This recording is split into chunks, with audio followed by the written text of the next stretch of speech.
dans la jungle des municipales. Qui êtes-vous? Je m'appelle Jeanne Barseguian, j'ai 39 ans. Je vis à Strasbourg depuis 17 ans, dans le quartier du Neudorf. Je suis écologiste de toujours, mais je suis membre d'Europe Écologie Les Verts depuis quelques années et je conduis aujourd'hui la liste Strasbourg écologiste et citoyenne. Strasbourg écologiste et citoyenne, c'est une liste de rassemblement et d'ouverture qui réunit des personnes engagées pour leur ville, des personnes engagées à gauche, engagées dans des syndicats, engagées dans des collectifs citoyens et qui, pour la plupart, n'ont pas eu d'expérience politique, mais qui, par contre, ont envie de transformer Strasbourg en profondeur.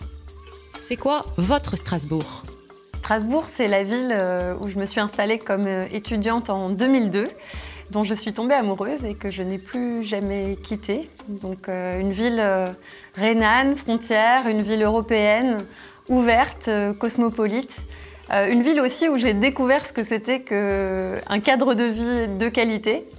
Et surtout une ville très dynamique, très jeune, où on peut faire plein de choses. Un cliché strasbourgeois que vous aimeriez combattre? On a souvent l'image de Strasbourg un peu carte postale, Strasbourg riche, Strasbourg ville de privilégiés. Et en fait, malheureusement, Strasbourg est une ville extrêmement inégalitaire et l'une des plus inégalitaires de France. Aujourd'hui, il y a plus d'un quart de la population qui vit sous le seuil de pauvreté à Strasbourg et c'est pas forcément l'image qu'on en a. Le projet dont vous êtes le plus fier?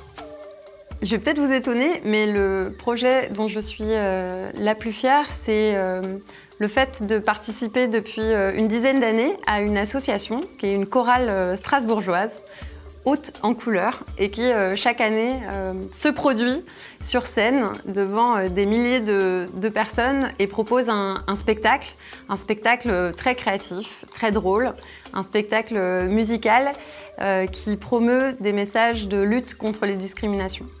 Et c'est un des projets dont je suis la plus fière parce que c'est un projet collectif, c'est un projet humain. C'est une très belle machine qui, toute l'année, travaille d'arrache-pied ensemble autour de cet objectif commun.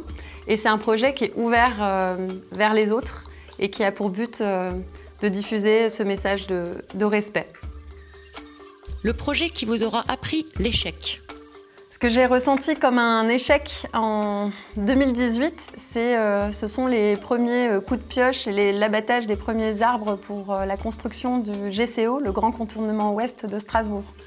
J'ai milité sur le terrain, mais aussi au sein des hémicycles et assemblées avec mes collègues écologistes contre ce projet, qui pour moi est un projet d'un autre âge, qui est un projet dépassé. C'est vraiment un projet, j'allais dire, du XXe siècle, mais aujourd'hui, on est au XXIe siècle et on a des grands défis devant nous et aussi de grandes urgences. Donc ça, je l'ai vécu comme un échec, comme un échec pour notre ville et pour notre territoire. Et c'est peut-être l'image exacte inverse de ce que l'on doit faire aujourd'hui pour Strasbourg. Quel Strasbourg pour 2026? Moi, je me projette bien au-delà de 2026. Je pense qu'il faut imaginer Strasbourg en 2030, en 2040, en 2050. Strasbourg, la Strasbourg du futur, c'est une ville dans laquelle on peut se promener, vivre, en se sentant bien, même s'il fait peut-être plus chaud, beaucoup plus chaud parfois l'été. Peut-être s'il y a davantage de phénomènes météorologiques extrêmes, mais où les habitants se sentent protégés, où on a des espaces de respiration, des espaces de convivialité dans la ville. Une ville dans laquelle on échange, on se rencontre, on peut entreprendre, on peut créer. Et puis bien sûr, une ville qui n'est pas repliée sur elle-même, mais au contraire une ville qui soit hospitalière, accueillante pour tout un chacun et en particulier pour ceux et celles qui sont les plus en difficulté. Un message pour les Strasbourgeois? Je crois qu'aujourd'hui le temps presse. L'urgence, elle est là. Évidemment, l'urgence climatique, et on le sent bien à chaque été, mais aussi l'urgence sociale, le fait d'avoir des personnes encore dans notre ville qui vivent dans la rue ou qui vivent sous le seuil de pauvreté.